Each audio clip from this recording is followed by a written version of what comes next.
this StepGate thing. It's become a big story. It's gone viral as far as social media is concerned, where a guy built some steps in a local park in Etobicoke with his own money and his own, well, he took some help from a homeless guy, and neighbors contributed too. For $550, they had something that was kind of practical and workable, but the city said, well, it didn't meet their standards, and what they proposed instead was ballparked somewhere around six figures. Wonderful. So what does that say about how things are done in the city and perhaps at other levels of government as well? Let's get Sue-Ann Levy in here, and she'll tell us all about it. She's with the Toronto Sun and joins the Oka Show Tuesdays and Thursdays. Good afternoon, Sue-Ann. Good afternoon, Johnny. All right. StepGate. StepGate. Don't you like that? Well, yeah, but, and the thing I like about it, it's so fraught with different dimensions or the subtext to it. This tells us there's a whole big thing going on here, and this is just the symptom of something larger, a larger issue of rot in the system. How do you see it? Exactly, and I think it lends credence to what the late Rob Ford, always said about, the gravy train does exist at City Hall, even though his detractors tried to, make fun of him constantly. Well, I've seen it over the last 18 years, and this is just yet another example of it. What you've got is, I'm sorry? No, I was just going to say, okay, an example of what specifically? I mean, there's procurement policies that this speaks to? Yeah. What we're talking about is a combination of a really shoddy procurement process, the fact that union wages are 13% higher than the private sector wages, so you've got to hire union people. It's closed shop tendering is another problem, where only union people are allowed to bid on contracts. We're talking about you like to use profligate, a huge bureaucracy, and in Parks and Rec has been immune from many, many cuts. But when I started doing this story the other day, I went and looked at, who I should talk to, and there are supervisors upon supervisors upon supervisors. So, and then the consultants, the use of consultants is another thing. The 30% that goes into a project, as Justin, the counselor involved, Justin Ciano said, consultants who have to come out every time there's a project like this and say, okay, we need to do this, that, and the other thing. Well, there's the red tape and regulation as well, because they said what this guy built in an ad hoc fashion was improper and could, I guess, put the city in a position of liability. Even though, I have to laugh at that, though, because what was there before was a yellow rope that people tried to get down the hill, clutching onto this rope. 3 people fell, seniors, and broke their wrists.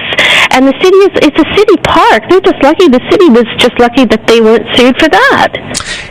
When it comes to procurement, we kind of brushed against this yesterday, and one of my guests after 6 o'clock, Buzz Hargrove, was kind of laughing. He says there's a lot of corruption too, and I mean, we couldn't nail it down specifically, but as the folks in Quebec have known, where there's Charbonneau Commission when it comes to how contracts are let, and who actually bids on tenders and so on and so on. Again, it's a generalized kind of sense for it. Do you believe there's corruption in the system? I believe that there could possibly be kickbacks involved.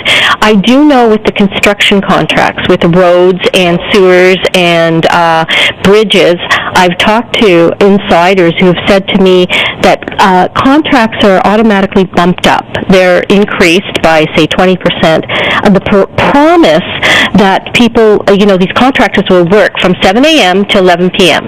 Okay? And that rarely happens. It's not enforced because people within the bureaucracy are treated to gifts and assorted golf tournaments and things like that. So I do believe it's happening. To put your finger on it is another story. But you see the proof of it around the city. Projects that go on forever and ever and ever are always over budget, never get done on time, are done in a shoddy manner. This is what I wrote about with the stairs is just a symptom of a huge problem, much larger problem. Well, is the mayor up to, or is it beyond him, the scope of his, tackling this thing? Can he clean up this mess?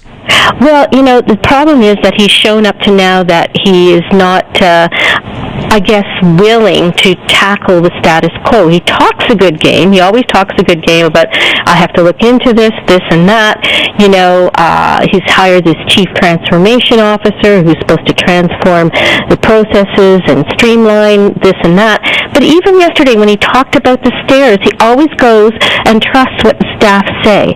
And that is to his peril. I don't think that he should be trusting the bureaucracy so much. He should be questioning them, because I believe that a lot of them have been there for much longer than him, were there before him, will be there after him, and they are like cockroaches. They want to survive. All right. Well, they're protecting their fiefdoms as well, as you said, with Parks and Rec. All right, Sue-Ann, I mean, let's just see if this one continues to fester or it just goes away. And it's not going to go away, Johnny, and I have another good one for the weekend on the homeless. Another example of money being wasted, yet again. All right. Well, you're ringing the bells. At least there's somebody doing that due diligence. I appreciate it as always, Sue-Ann. Have a great weekend. We'll talk on the other side. Yep. Find out what that story's all about. Sue-Ann Levy from the Sun and the Oprah Show, Tuesdays and Thursdays, 4:50. Before we